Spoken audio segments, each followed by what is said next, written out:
facto. A ver, dale. Nos hemos levantado hoy con el precio del petróleo que ha empezado a descender justamente con este anuncio de Trump. Y eso nos podría mantener, digamos, con una calma, ¿no? ¿Cuál de todos los anuncios? El alto al fuego. El alto al Correcto, fuego, ya. precisamente. El alto al fuego ha hecho que el precio del petróleo vuelva a bajar, a normalizarse. Está en 60 dólares el barril. Y esto, porque ayer hablábamos con el especialista y nos decía, si esto sigue, es un problema gigante. Claro, un conflicto de antaño en realidad, que estas últimas semanas, a partir del 13 de junio puntualmente, llegó a su punto más álgido con este intercambio de bombardeos, ¿no? Vamos a hablar de eso con manzanitas para explicarle a la gente de qué va, qué es lo que está pasando, si es que hay efectivamente o no un alto al fuego, que es lo último. Claro, es que las noticias que vienen de allá cambian de un momento. Es una noticia que está en constante desarrollo, ¿no? Justamente Geraldine llegaba hoy en la mañana y me decía, Mariano, acabas de leer que Israel... Parecía, acá somos más libres, ¿no? Sí. Acabas de leer que Israel ha dicho que ya no va a atacar nada. Yo le digo, bueno, lo último que leí, que fue esta mañana muy temprano antes de venir, es que Israel iba a responder a la ofensiva iraní, a pesar de que hubo, digamos, un acuerdo de alto al fuego que anunció Donald Trump, y todo el mundo dijo, bueno, ya todo el mundo ya se tranquilizó. Sí. No paz, pero quizás se ha bajado un poco los ánimos, porque al final quienes sufren es la población civil de ambos países, ¿no? Entonces vamos a hablar de eso el día de hoy con un internacionalista. Así es. Vamos a estar con Oscar Vidarte, que es internacionalista. Oscar Vidarte, para que nos explique con manzanitas de qué va este conflicto y si efectivamente ya en este momento hay un alto al fuego o no. Porque repetimos, la información que llega de allá cambia constantemente. ¿Tenemos ya, Daniel, todavía no? Todavía. Bueno, vamos a... Pero igual hay que situarnos un poco en el tiempo, ¿no? Porque seguramente mucha gente ha empezado a buscar en Google, en algunos portales de internet para saber exactamente de qué va. Sí, hay muchos también creadores de contenido que se han tomado la chamba de escuchar, de leer, de investigar, porque en parte es un tema histórico, ¿no? Aparte Por de supuesto. ser un tema coyuntura de historia. Remontarnos a hace muchos años y saber el origen del conflicto y poder explicarlo de manera fácil para muchas personas. Y claro, y deja el desconcierto de cómo dos países que en su momento fueron... no sé si decirlo amigos, pero digamos teníamos una relación cordial, cordial en Medio Oriente, de un momento a otro, con el cambio de régimen en Irán en 1979. Irán era una monarquía en ese entonces, el Shah de Persia, creo que se llamaba, el monarca de Irán, sostenía una relación muy cercana con Israel. Cambia este sistema de gobierno, ingresa este sistema teocrático, no islámico, de los ayatolás, creo que se les llama, los líderes supremos iraníes, asumen el control y se genera todo este desconcierto y esta política abiertamente anti-israelí, apoyando, por ejemplo, a movimientos como Hamas, como Hezbollah, enemigos públicos y abiertos de Israel, de Estados Unidos también. Claro, veían a Israel como, digamos, un satélite de Estados Unidos en la región, y evidentemente Irán empezó a generar este fuerte sentimiento anti-israelí, y todo empezó, digamos, o los principales temores empezaron en los años 2000, cuando inicia todo este programa nuclear iraní. ¿En qué consiste el programa nuclear? Solamente rapidito para entender. Uranio es uno de los elementos que se requiere para poder construir armas nucleares, armas atómicas, por ejemplo, ¿no? Que son sumamente destructivas. De hecho, así es. Hemos visto hace muchos años este ataque en la zona de Japón, por supuesto, ¿no? Y que justamente, como tú mencionas, este programa o esta forma de que ellos crean estas armas provocaron de que mucho tiempo después las naciones digan, oigan, hay que parar, hay que tener un tratado, hay que ponernos todos de acuerdo justamente para ya no crear ese tipo de armas y que nos afecte evidentemente. Así es. Entonces, ¿qué es lo que pasa? Que hay uranio en Irán, pero digamos, para que ese uranio sirva para la construcción de este tipo de armas se necesita enriquecerlo en plantas nucleares. Ajá. No, ahora, el uranio también sirve para otros fines médicos y todo eso. Entonces, energía nuclear también. Energía nuclear, pero también para fines médicos, para la atención de algunas enfermedades. Entonces, Irán empezó, digamos, en sus plantas nucleares a enriquecer este uranio en cierto porcentaje. Dicen, algunos expertos difieren un poquito dicen, un uranio enriquecido en un 20%, en un 16%, sirve, digamos, para fines médicos.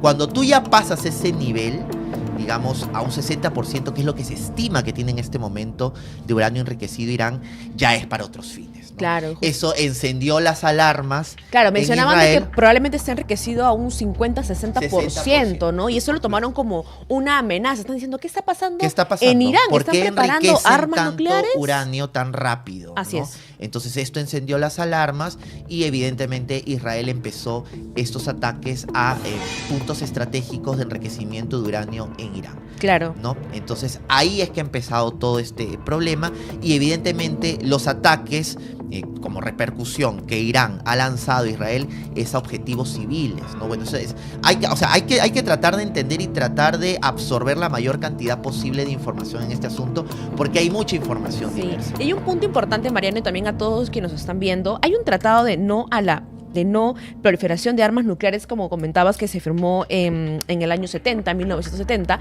Y ojo, aquí no están todos los países, solamente los que pertenecen a este tratado son Estados Unidos, por ejemplo, está también Rusia, China, Reino Unido y Francia. Sin embargo, Israel no pertenece, ojo, y pese a esto, Israel y Estados Unidos le ponen un poquito al día a Irán y le dicen, ¿qué está pasando con tus armas nucleares? ¿Estás haciendo armas nucleares? Entonces ahí también hay un punto importante. Entonces, bajo esta premisa, también Estados Unidos dice, hagamos, ¿no?, un freno, o atacan de manera preventiva. Como ellos lo están justificando. Siempre Estados Unidos dice eso, ¿no? Ataque preventivo. Pero bueno. Ahora, ahora, este tema divide las opiniones, ¿no? Porque hay muchos grupos que apoyan, por ejemplo, a Irán, pobre el pueblo iraní, dicen, otros no, pobre Israel. Ahora, hay que entender algo que es muy cierto. El actual régimen de iraní, el régimen es un régimen teocrático. Jaime Bailey decía, no escuchaba una opinión de Jaime Bailey que decía, no, es un gobierno de curas locos, decía, ¿no?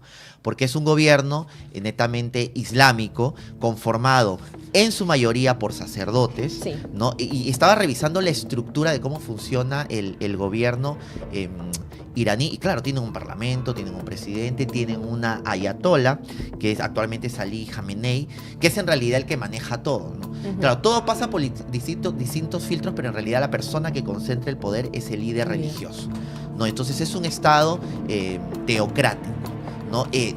Evidentemente islámico, pero en extremo, y que ha violado muchísimos derechos, sobre todo de las mujeres. Y esa es una denuncia pública, una denuncia que está abierta. Y es más, hay un gran porcentaje, el 80% creo, del pueblo iraní, que no está de acuerdo con la dictadura instalada en su país. Entonces, pobre Irán, pobre el pueblo iraní, ¿no? Que quiere liberarse, digamos, de este gobierno, pero que no puede hacerlo, y que además ahora están inmersos en una guerra que ellos no buscaron en realidad, pues, ¿no? Entonces hay que ver, como digo, las dos vertientes, los dos flancos de este conflicto, que como decía Geraldine, nos puede salpicar y que el internacionalista nos va a explicar con mayores detalles. Así es. Queremos que por favor, ahí justamente estamos viendo en pantalla una cronología que Daniel nos ha preparado sobre el conflicto en estas últimas semanas, ¿no? Que han sido los momentos más álgidos. El primer ataque el 13 de junio, cuando Israel lanzó una ofensiva aérea masiva contra Irán denominada Operación León Ascendente, que buscaba justamente la eliminación o destruir estas plantas de enriquecimiento de uranio, plantas nucleares, y además también eliminar objetivos militares, ¿no? La cúpula militar de Irán, ha sido destruida, ¿no?, por estos ataques de Israel. Luego, Irán responde lanzando más de 150 misiles balísticos y 100 drones en Tel Aviv, la capital de Irán, y Jerusalén, el 13 y 14 de junio, o sea, en respuesta. El 22 de junio ya Estados Unidos interviene, ¿no?, en apoyo a Israel, y bombardeó también instalaciones nucleares iraníes. Y, no puedo leer bien, ayúdame porque yo soy recontra corto de vista. Y ellos respondieron atacando a la base aérea estadounidense en Qatar. ¿No? El 23 de junio, ¿no? Lo que decíamos, alto al fuego, ¿no?, entre Israel e Irán, mediado por Qatar. Sin embargo, al poco tiempo de que, digamos, se dio la hora del alto al fuego, hay un ataque, hay un lanzamiento de misiles iraníes a Israel. Israel responde y dice, no han respetado, ¿no?, el anuncio del alto al fuego, entonces vamos a responder. Hasta ahí me quedé. Y además de eso, yo llego hoy día justamente con eso, y Geraldine me dice, no, pero Israel acaba de decir que que va a ceder. No, pero Israel, yo le decía, no, pero Israel acaba, en la mañana nada más ha dicho que va a responder. Entonces, es información cambiante. Bueno, lo que tú decías. Ahí está. En la web de RPP. En la web de RPP confirmado. Ahí está. Israel asegura que ya no va a atacar Irán tras conversación entre Netanyahu y Netanyahu, perdón. Ajá, que es el primer ministro Israel. Mariano, pero también acá hay un facto, por ejemplo. ¿Cuál es tu facto? Lanza tu primer facto. Hay un organismo internacional de energía nuclear, la OIEA, que justamente se encarga de fiscalizar o chequear que justamente las naciones que han firmado ese tratado de no a la proliferación de armas nucleares cumplan. Y ellos han emitido también un informe, han mencionado y han tenido acceso justamente a la información de Irán. Han dicho que en un contexto donde ha habido recientes ataques a centros como Fordow, Natanz e Isfahan, han dejado daños considerables, pero sin detectarse liberación de radiación al entorno, subrayando que de momento no dispone de datos completos sobre el estado interno de las estructuras subterráneas con los que podrían asegurar que Irán precisamente está creando armas nucleares. Irán en un momento se mostró bastante abierto a colaborar para que puedan revisar, para que puedan emitir un informe, pero digamos, a la insistencia de las naciones de Estados Unidos, de Israel, que se siga investigando, Irán dijo, ya, o sea, yo estoy cumpliendo, estoy mostrándote que no estoy haciendo esto, que no tengo... mi uranio no ha tenido al 50%, no ha tenido el enriquecimiento del 50%. Entonces llega un punto en que ya digamos como que se harta un poco y ya no va a colaborar tanto justamente con este organismo, que es el Organismo Internacional de Energía Atómica, ¿no? También es un factor importante ahí a tomar a consideración. No ha habido como tal una evidencia de que se esté creando precisamente un arma nuclear que vaya a afectar a estas naciones, Estados Unidos, Israel, ¿no? Y otros países también aliados de ellos. Y un problema en realidad que Occidente mira con mucho cuidado por las repercusiones económicas que también tiene. Tú debes saber más de eso. Por ejemplo, este anuncio que hizo el Parlamento iraní, bueno, que en realidad se denomina Asamblea Consultiva Islámica, ¿no? Que es el Congreso de Irán, también controlado evidentemente por este grupo de sacerdotes, y que pedían el cierre del estrecho de Hormuz, ¿no? Que está ubicado entre el Golfo Pérsico y el Golfo de Omán, también en Medio Oriente, y que limita pues con Irán, que está controlado por Irán evidentemente, y cuando se cierra este estrecho, que es un paso marítimo por donde pasa el 20% del petróleo, incluso hasta el 25%, Mariano, hasta el 25%. Gas también, me parece. Digamos, del petróleo se puede obtener gas, ¿no? Pero sí, justamente eso podría tener una repercusión, porque también a partir de este conflicto el precio del petróleo se disparó. Teníamos ya casi 10 días en que el petróleo se había disparado. Más o menos el petróleo el barril podría llegar a los $100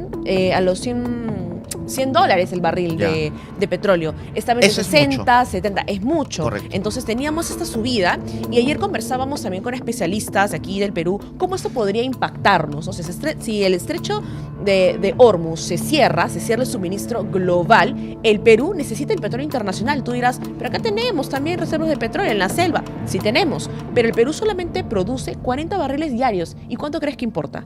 200 barriles diarios. Necesitamos el barril que importamos para poder tener el gas en tu casa. ¿Cómo cocinas, Mariano, después si no tienes gas? Por ejemplo, el transporte. ¿Cómo vienes a trabajar? ¿Cómo los camiones que tienen, por ejemplo, la comida, la fruta, las verduras que lo traen de diferentes lugares del país, cómo lo reparten si no tenemos combustible? Los carros, sube el precio de los combustibles, el diésel, la gasolina, el GLP, los taxis suben, los carros también probablemente suban el pasaje. Es una reacción en cadena. Y claro, terrible, yo no lo siente tan lejos, ¿no? Dices, el estrecho de Hormuz, tan lejos en Medio Oriente, en el Golfo Pérsico, ¿no?